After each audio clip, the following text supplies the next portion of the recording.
How we doing, everybody? And a very happy Thanksgiving to all who celebrate at the time of this video dropping, that being Thursday, November 27th, 2025, for a Thanksgiving edition of the latest news and rumblings in Metsland here on the WardyNYM platform, as there's a lot to get into, and I did not want to wait until Black Friday to drop this video, so we're dropping it yet again late night here on the East Coast for all you guys that first get a chance to watch it in its first couple hours at least. Now, folks, today's video is headlined by the fact that, yes, Jeff McNeil, as a surprise absolutely nobody, will continue to be plenty shot by the Mets this offseason with the expectation that he could be traded. And in doing so, we have to, of course, figure out what teams are best fit for Jeff McNeil as trade suitors. Well, news did come out earlier today, which did in fact break down potential trade suitors for the New York Mets. And this is not only potential, but more so a likelihood that should McNeil be traded, it's going to be one of these following teams. We'll get into who exactly these teams are, what do they bring to the table in a potential trade for Jeff McNeil, and ultimately why it would make sense for the Mets to part ways with their veteran infielder.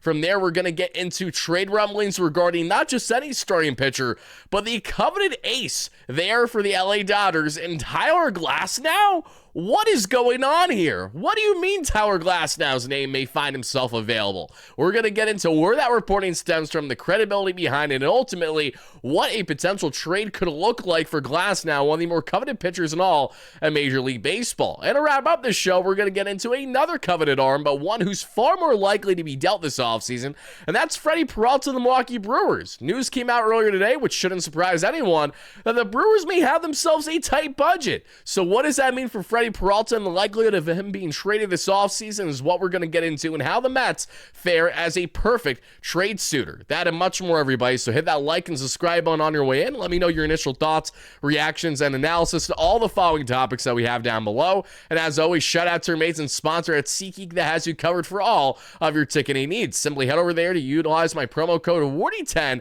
at SeatGeek, everybody, because you're going to get 10% off whatever you need in the ticketing space, whether that is NFL tickets, NHL tickets, NBA tickets, concerts, comedies, you name it. SeatGeek with over 70,000 active events to choose from. They are the #1 rated ticketing app in the game today for a reason.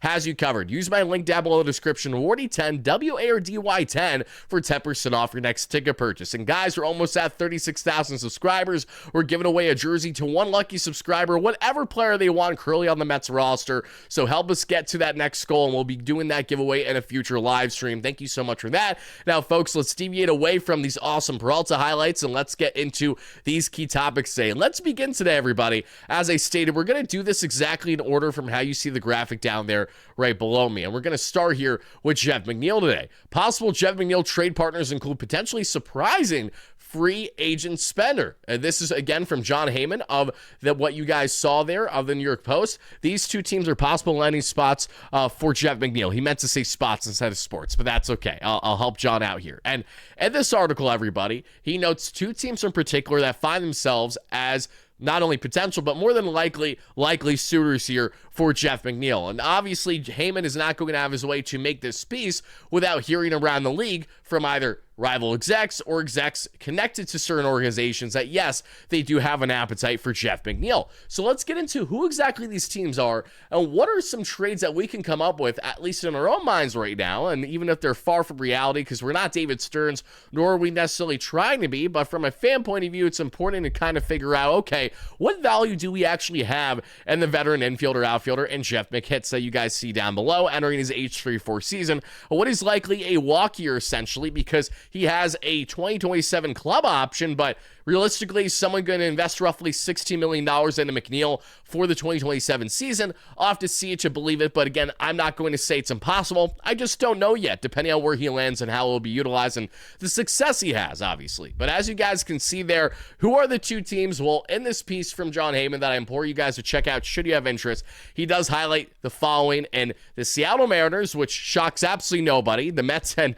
the Mariners have been connected in what feels like the past 3.5 years for a potential Jeff McNeil trade. So it's far from shocking to see that come to light again. As well as, and this is more the intriguing spender this offseason, The Pittsburgh Pirates are rolled up the sleeves and they're ready to spend a couple $1 million for a change. Who would have thought in the final year before we have an extended lockout, more than likely, the Pirates say, you know what, we are absolutely one of the major culprits of problems as to why we have teams like the Dodgers be the Dodgers, while teams like us and other small market teams do absolutely nothing but pocket the taxation for teams that spend big beyond $300 million, cough, cough, the Steve Cohen tax for teams like the New York Mets. But nonetheless, these are the two teams that are in the market right now for Jeff McNeil. But something that has not been reported, but it's something that I can say in heavy confidence, is that there is another team out there, everybody, that very well may find themselves landing Jeff McNeil in the end.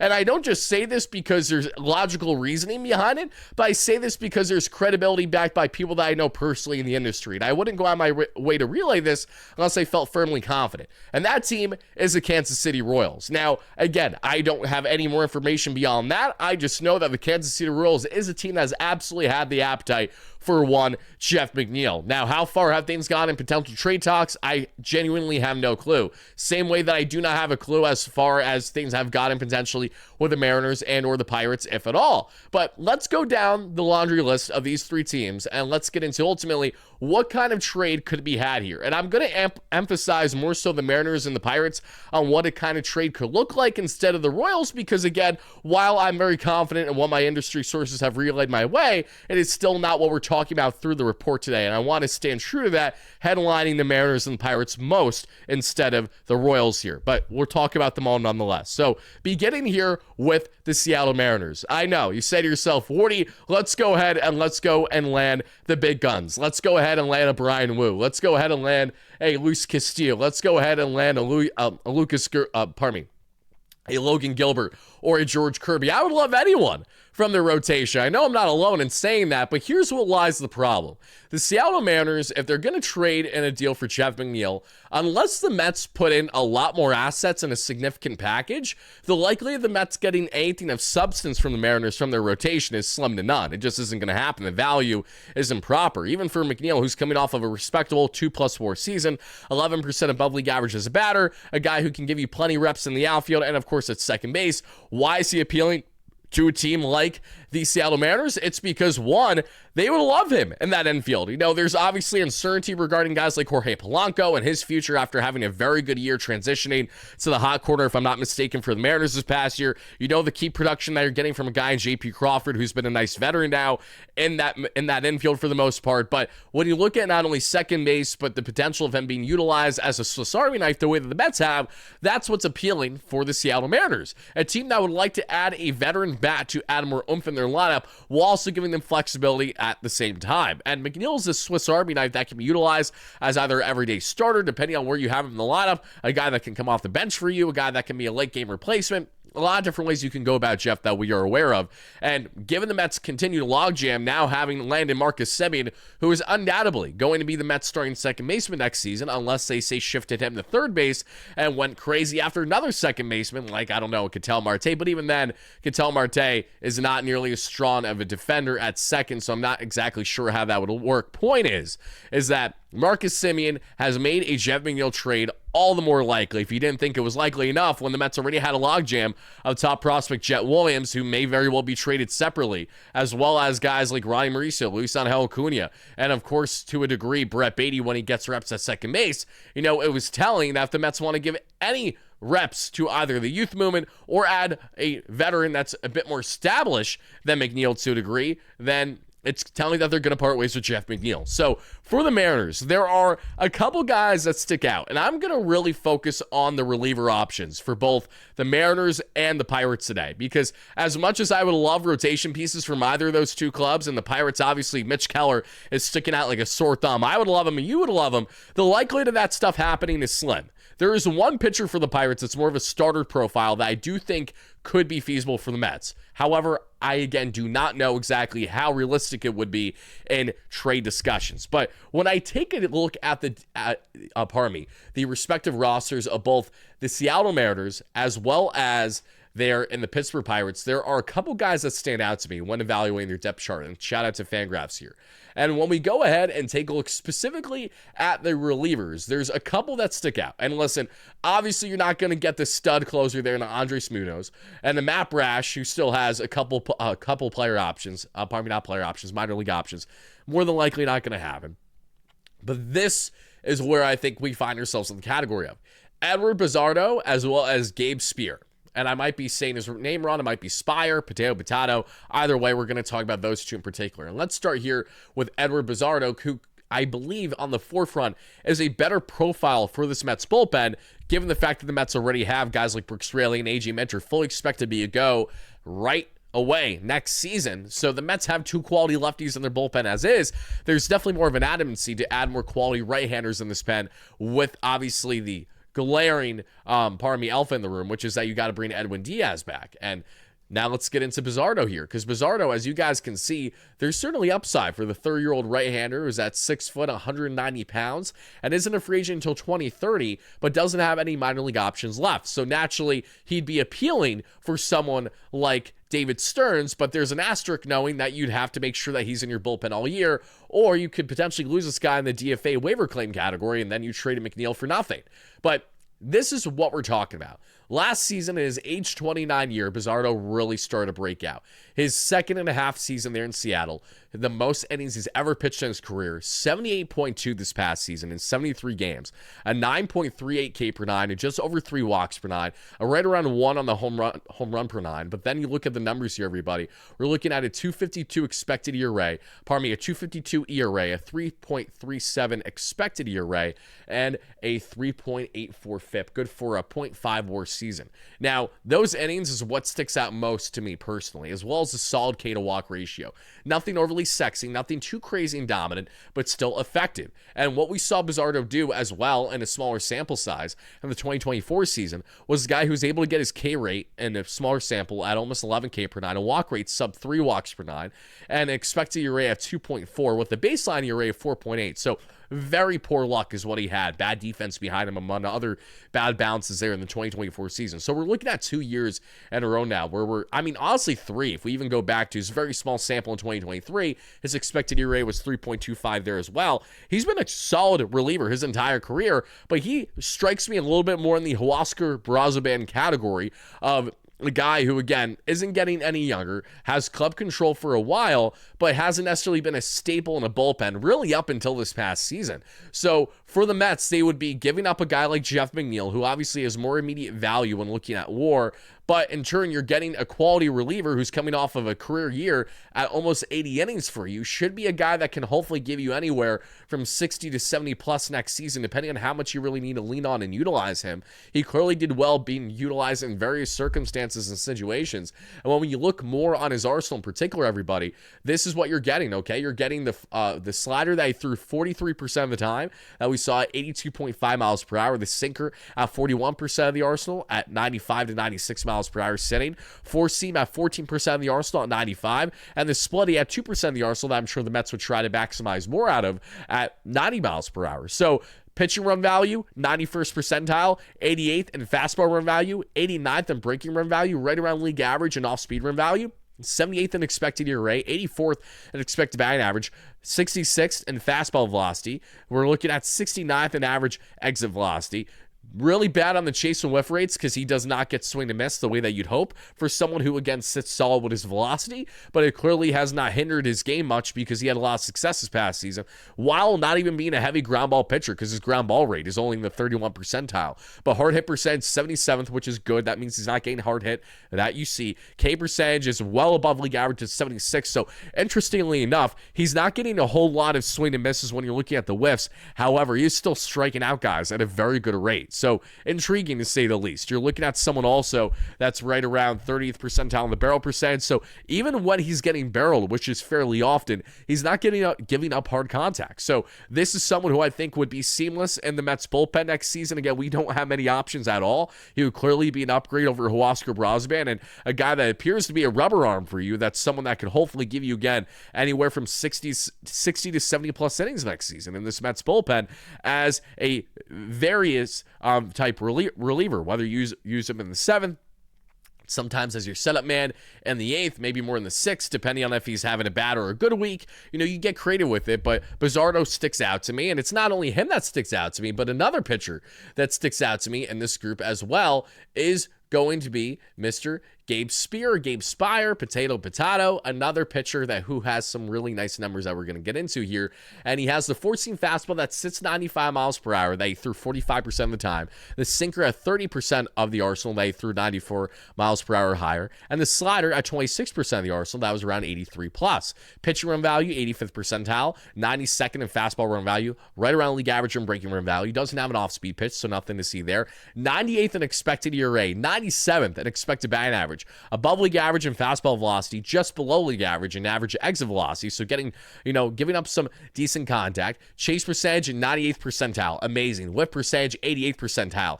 96th percentile in K percentage, 97th in walk percentage, just below league average in barrel percentage, league average in hard hit percentage, and just below league average in ground ball percentage. I like this guy a lot, and he's only 5'11", 200 pounds, but 1, he has the velocity, but 2, he's getting a lot of swing and miss. So I actually love this idea because while I like AJ Minter a lot, AJ's coming off of another year where he was barely healthy. These are back-to-back years. His final year in Atlanta was cut short due to injury. His first year with the Mets was cut short the first month due to a season-long injury. So Minter isn't getting any younger. His velocity is likely going to dip slightly unless the Mets really get the best out of him and their ramp up in spring training. And Brooks Raley's awesome, but we're just one injury away from having a clear problem when looking at a lack of lefties yet again in this Mets bullpen. And that's where if you add someone like Gabe here, he changes the game for you. You know, he's 30 years of age, obviously, and he's someone who can come in and do wonders for this team. And he kind of had a breakout year in his own right. You know, in 2023, in 54 innings, he had just over 1 whip,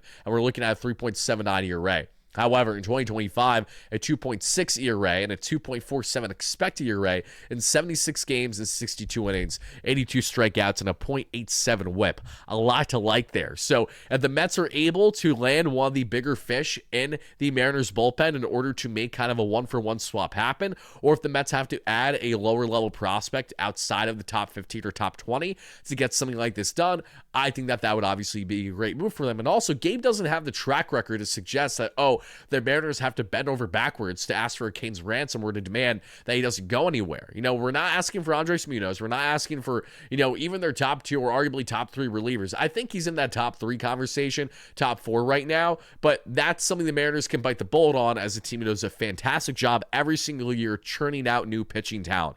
Jeff McNeil's some of that can fill a void for them, and for the Mets, they can fill a void by going after one of these relievers. So you guys let me know in the comments down below your thoughts on that, because now as we get on to the Pittsburgh Pirates, there are 2 other guys that stand out to me. And let's start here with Isaac Mattson. Isaac Mattson is a reliever option for the Pittsburgh Pirates, and he pitched in 44 games this past season that we saw, and he posted a 2.45 ERA. Again, another guy that basically had his breakout year this past season. You can see the trend here, obviously. Age 30, would be coming to the New York Mets with a 4-seam fastball that he threw roughly 80% of the time at 94 plus, a changeup at 12% of the arsenal at 86, slider at 9% of the arsenal at 85, and a curveball at 1% at 79. His expected ERA, expected batting average, fastball run value, pitcher run value, all well above league average. Fastball velocity just below league average. Chase percentage above league average. Whiff and walk percentages right around the 30 to 38 percentile. K percentage right around league average. Barrel percentage elite. We're looking at right around the 80th plus percentile, which is awesome.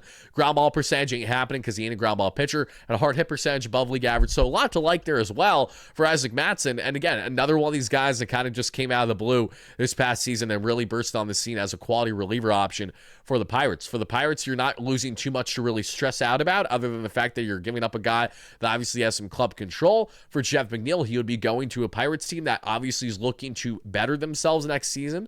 And McNeil's the kind of move I could see a team like the Pirates making, because again, they're not going to light the world on fire in the free agent market, but they could get a little creative by going after some guys to add for the infield, outfield that are going to be impactful for them. And McNeil's another one of these guys that if you add to the mix, could do well, especially with the balance of their youth movement, depending on how many veterans that they plan to bring in for next season. I know that they're in the markets of guys like JT Realmuto and Kyle Schwarber.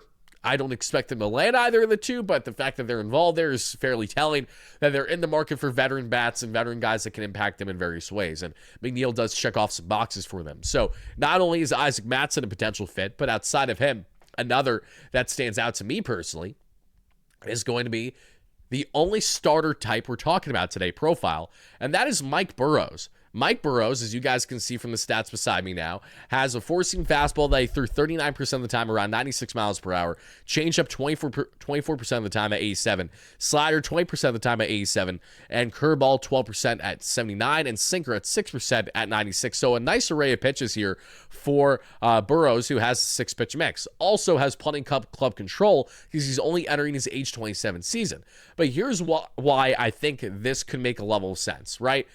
As I've been saying all along, if the Mets trade McNeil, I anticipate that they will land a reliever that has upside or a back-end starter. I think it'll be one of those two scenarios. So if we're going to play the back-end starter route, Burrows is where he checks off boxes. An elite pitcher when looking at his off-speed that we saw this past year, but someone who's been around either around league average or a little bit below league average in certain numbers that you guys see beside me. So what's most appealing about Burrows? It's his age, his upside, his club control, and someone who, in my opinion, has all the makings of a profile to be, a kind of a Trevor Williams type, who would be fitting because Williams is a former Pittsburgh Pirate, or a Tyler McGill, kind of more your six-man type that can be a rubber arm for you if you want him as a long reliever, or as someone that you actually need to give you some starts, like a Paul Blackburn, but would hopefully actually be good. In 23 games and 19 starts this past season, he posted a 3.94 ERA. His expected ERA wasn't all that great, a 4.3, but with a better infield defense behind him and a much better team around him,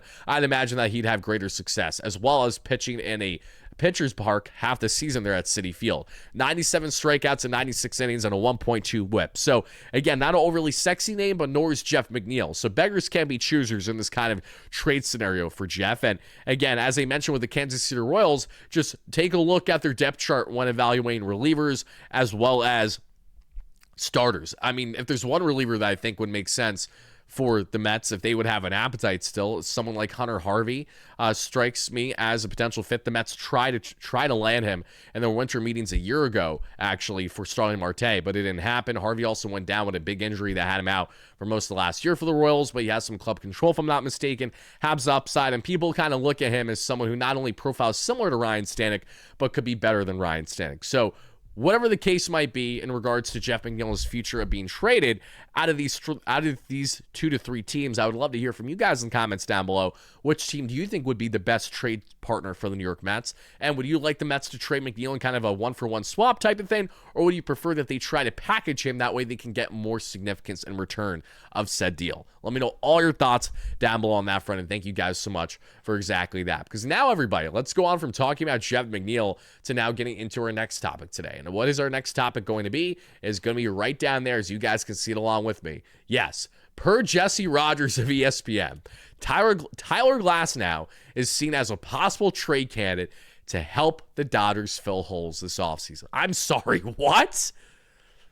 Now, a part of me isn't shocked by this, because the Dodgers, in order for them to stay afloat, not only are they going to be big spenders, but they're going to be forward-thinking. And they're going to be forward-thinking in ways where Glasnow only provided 90 innings for them last season. He provided just around 110 the year prior.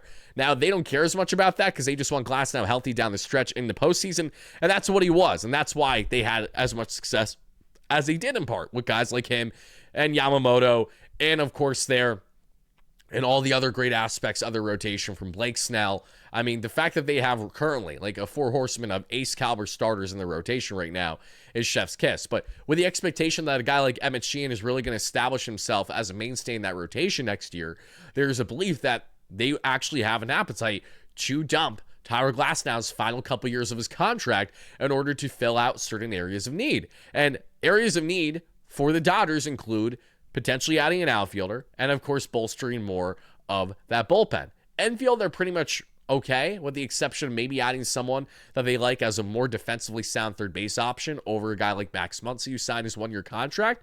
But Glasnow's a fascinating one, because I'm here to tell you, no, I'm not saying the Mets need to go out of their way to trade for Tyler Glasnow, especially knowing that if the Dodgers are having the appetite to trade Glasnow, is telling that out of all their options, that one is the one that they're most comfortable with dealing. There's something to be said about that. There's also something to be said about Glasnow having that name Glass in his actual last name, that word rather.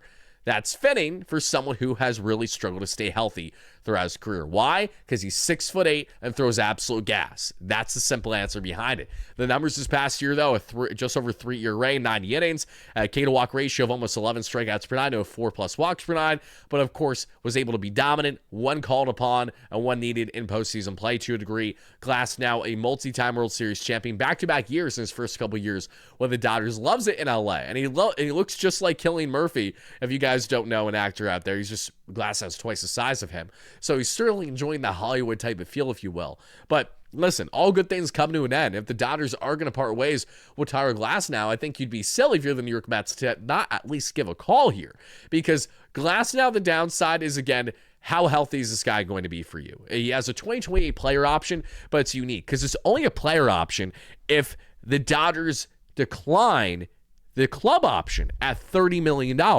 So if they say, no, we don't want to actually bring you back at $30 million, then it becomes a player option. Then Glasnow will have the option to opt out of that contract because he's currently making right around $27.5 million AAV on that 5-year, $136 million contract or so. Glasnow, as we know, is entering the age 33 season for him, not getting any younger, but when he's right, he's a bulldog. Look at these numbers with me, guys. They're just so good. 79th percentile in pitching run value, 78th in fastball run value, 70th in breaking run values, 80th in expected ERA, 89th in expected batting average, 75th in fastball velocity, 78th in average exit velocity, 1 percentile in chase percentage, which is just actually kind of insane to see.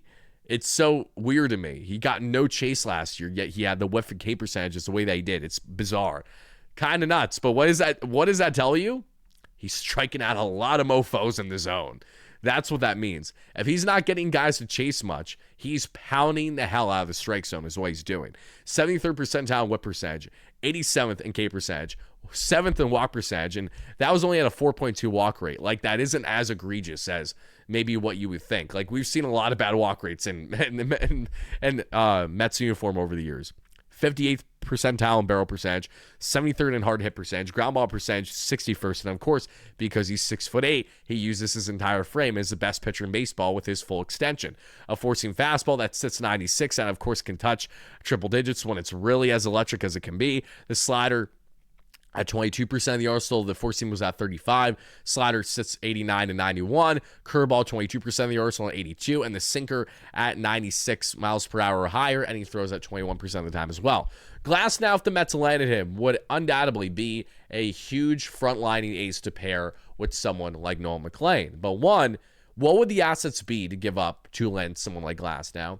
And C, why would the Mets and the Dodgers realistically be a match if the Dodgers are trying to stay in this win-now stage? It feels counterintuitive for them if they did something along the lines of improving a rotation for a rival in the National League that is a team that's trying to get in their way, even though they didn't do a great job of it this past year. They couldn't even get a chance to get in their way the way that they attempted in 2024. But the point stands. If Glasnow is going to be traded, it feels like it'll likely be going to the American League.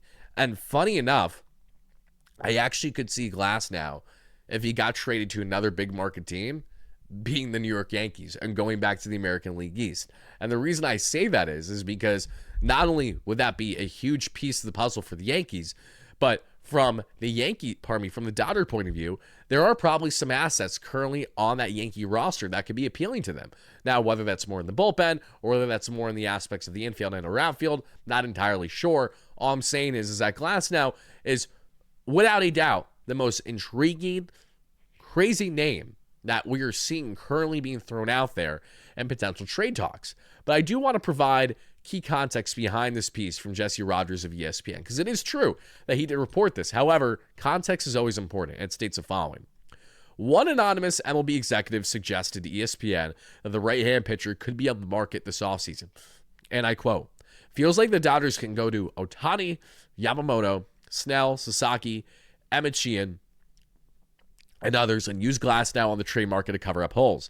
Glasnow, of course, had himself a very good year, and he's owed $65 million over the next 2 seasons with a club option of $30 million for 2028, or if the club option is declined, it converts to a 21.5 player option. So that's kind of what you're getting. So my reaction to this is, an anonymous MLB executive is a very loose term, very broad, and that could be someone who doesn't have anything on the know at all. And the same breath, you say to yourself, okay, if someone from like Jesse Rogers' status is going to go out of their way to make a piece on this, they're probably doing it because they have a level of not only credibility, but understanding that there's actually a real possibility that Glasnow could be traded. I'm not going to put anything past the Dodgers, okay? Because the Dodgers are the exact kind of team that would shock you. Trade away something like that when you least expect it, but still make their team better for next season. Because realistically, do the Dodgers need Glasnow? No, they don't need him. So if they would like to pounce more in the trade market to fit certain areas of need instead of continuing to spend like drunk sailors and have heavy deferred payments, that is where it makes a level of sense for you. But I would definitely love to hear your thoughts, everybody, watching it live on a replay in regards to this one. Because listen, there's a lot of guys out there that I think are great fits for the New York Mets in the rotation. And if Glasnow does actually become a realistic piece to the puzzle in the sense that he is not only top name in the trade market, but like he's actually going to be traded, like it's actually going to happen. Should that be the case, I would still have a preference probably for the Mets if they're going to be trading for an ace caliber starter to go after someone that can give them more reliability, because Glasnow's a lack of health is what I think will always be the dark cloud over him. It's not about his dominance. It's not about him being a back-to-back World Series champion, because those are all the things that intrigue you to want to go out of your way to land him. There's a Mets like Mason Marcus Semien who just took a dotted 96 there for that strikeout a second ago. And another back-to-back with a different Texas Ranger there. But the point stands. Glasnow, as appealing as he is not my personal favorite when evaluating the trade market. And there's a couple guys that not only are more reliable, but guys are just far more realistic for the Mets via trade than Glasnow right now. And there's one man that is, in my opinion, might be one of, not the most realistic of the bunch. And let's go ahead and talk about him. Let's break down what you guys need to know in regards to Freddie Peralta. Because in case you guys did not see the news that dropped as of over the past 24 hours, let Tyler enlighten you, because it is the following. Brewers reportedly concerned about payroll, and this is from MLB Trade Rumors. Inside, it goes on to break down from Will Salmon and Ken Rosenthal, The Athletic. We just had Will on the platform a couple days ago in our live stream. And mind you, Will, before he was on the beat for the New York Mets a couple years ago, was on the beat for the David Stearns ran Brewers. So he understands the Brewers more than most in this game when looking at reporting. And they both came together and emphasized how the Brewers are genuinely concerned and are struggling right now with their payroll. And there's a belief that they would like to cut costs. Now, you say to yourself, Freddie Peralta is on a one-year contract of $8 million. That isn't a lot of money. Why would that be a problem for them? And in my opinion, it's less about that specific $8 million being a problem as it is knowing that they just have a financial problem in general because they have a schmuck owner that doesn't want to spend. They did it for Christian Yelich, and they haven't done it really for anyone much since. Brandon Woodruff QO except is great for them, but that can further open the floodgates for them to part ways with Peralta, because here's why. While $8 million might not be a massive needle mover, $8 million still may get them below where they want to be, closer to their payroll from a year ago. And the Brewers are not planning to increase their payroll much this offseason at all. That's why they're going to probably move marginally at best with their offseason moves. Now, Peralta, why do you trade an ace caliber starter like him? Because he's in the final year of his contract, and you'd be kidding yourself if you thought he would be coming back a year from now. There's a reason why every single Brewer that makes it to their walk year, that's a quality player, never stays in Milwaukee. And that's because they never pony up the dough, with the exception of that massive Christian Yelich extension. He's like the only exception because he was an MVP caliber player for them. So down the line, we'll see, obviously, in regards to some of their younger guns that are blossoming. But for guys that are expected to hit the market, they're more than likely going to hit the market. And Peralta is someone who is a huge trade chip for the Brewers to use. And knowing how expensive this market is, after seeing Dylan Cease get 7 years, $210 million for a guy who had a 4.5 ERA this past season, obviously the Brewers are going to ask for a king's ransom even as a rental. But when you look at the numbers down below, you see roughly 180 innings at a 2.7 ERA, a 3.4 expected ERA. Peralta's a workhorse. There's a lot to like about him. And if he was out in the Mets rotation, he is that kind of ace upside starter entering his age 30 season that you can get early negotiations on for a potential extension. And a guy who David Stearns loves. David Stearns initially traded for Peralta years ago when he was GM there for the Milwaukee Brewers. And they, from everything I know, have always had a good relationship. So do not be surprised if you see Stearns kind of lean more into those past relationships for players that would still be of quality and sensible for the club right now. Because if you land him, he is your guy that you can pair with Noel McLean, and then you trade Kodai Senga separately. And given how inflated this pitching market is, you could probably get a solid return for Senga right now and have him be someone else's issue to figure out. And if he blossoms, great for them. But there's a reason as to why the Mets would still be trading him in the end, because he's been far from reliable for 2 straight years. The Mets need certainty. Freddie Peralta is more of that. He's also 10 times more likely to be traded than Tarik Skubal, because Skubal, even as a rental, you have to literally give up so much more asset-wise, more than likely. You also look at the other guys available via trade. How realistic is both of Joe Ryan and Pablo Lopez going to be traded this offseason? I'd imagine one of them will be dealt, but probably not both. And I think Lopez is more than likely the guy to be traded between the two, because they aren't like in a rushing need to trade Joe Ryan right now. He may have more value at the deadline. Lopez got hurt right around the deadline, so that hurt his value. If they want to trade him, they probably would have if he didn't get hurt when they were doing their fire sale, giving away guys like Yohan Duran, among others. But Lopez only has a couple years left on his contract, making good AAV. That's a contract I'm sure the Twins would not be opposed to, basically parting ways with and dumping in a right deal. So with the exception of that, though, again, there aren't many guys I think check off more boxes than Freddie Peralta, what the Mets would be looking for, the assets they'd have to give up. Because again, whatever the Brewers would be asking for Peralta, there's a logical reasoning to go out your way to do it. Because even if you help the Brewers when, say, giving up some quality, maybe in a Freddie Peralta trade, you have to give up, hopefully not a Brandon Sproat or a Jonathan, but not far off. You look at a Will Watson, you look at an RJ Gordon, you look at a Jonathan Santucci, you look at a Jack Weniger, you look at the next, wave of Mets top pitching prospects, Zach Thornton, if I didn't state him already. The list goes on and on. I think the Mets would be inclined to dabble a bit more in that market. And if they were asked, can we take Sprout off your hands and you don't have to give up much more prospect-wise for Peralta, I think the Mets would be willing to do that, knowing how much of a certainty Freddie is versus how much of uncertainty Brandon is. I also see the complete counter, which is that if Peralta's a one-and-done player for you and Sproat goes on to blossom in a great lab there in Milwaukee, you're going to be kicking yourself for years as to why you made that trade. So there's something to be said about the risk when, of course, going after a rental player, but it's hard to envision the Mets, out of all teams, trading for a top rental talent like him and not doing everything in their power to extend him long-term. Like, you really think the Mets wouldn't be able to give him a long-term deal that they would reach agreement on?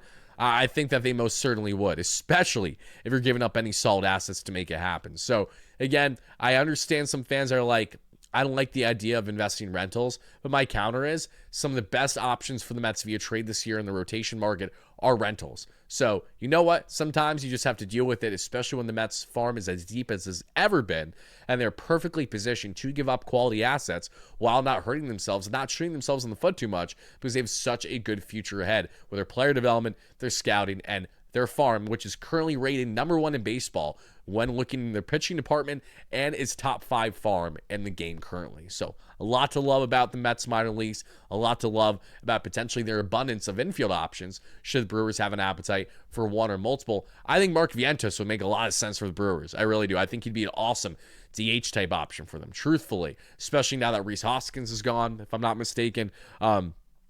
That's someone who I believe would make sense. If they had a level of interest in Brett Beatty, okay. As long as the Mets replace him separately with an upgrade, I'm not losing sleep over it.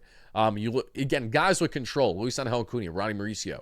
That's where you would likely see the Brewers dabble more, not just for top prospects, but for also guys that are, fringe MLB players but have multiple years of club control when they're still on either their pre-arb years or just beginning arbitration. They don't want to have to give big paydays to anyone anytime soon. So ideally, if they traded for Peralta, the last thing that they traded away Peralta, the last thing that they would want is to have to worry about any inflated contracts coming back. It would be young players with a lot of club control, especially ones that are pre-arb, would be most appealing to them. But I definitely want to hear from you guys in the comments down below. How much of an appetite do you have to go out your way to trade for someone like Freddie Peralta? Or do you believe that the Mets are better suited for either A, certain starters in the free agent market, like a Tatsuo Imai, like a Michael King, shooting for the stars and most consistent starter, but one that doesn't make sense long-term, in my opinion, Framber Valdez, Zach Gallen to a lesser degree for sure, East Coast native. Let's see if he come back to East Coast for the first time as a professional player, or the other route, which is different types of trade fits that we've broken down extensively on the platform. Whatever your thoughts are regarding all those topics, everybody, please relay them down below. Again, thank you guys all so much for watching. I really do appreciate it. Another day, another late night WardyNYM breakdown here on the platform. So thank you guys for hanging in, whether you watched it when it first dropped, the next day on Black Friday, sometime over the weekend, whatever the case is. Thank you so much again. And as always, no matter what, let's go Mets. Peace out, folks. Have a great one.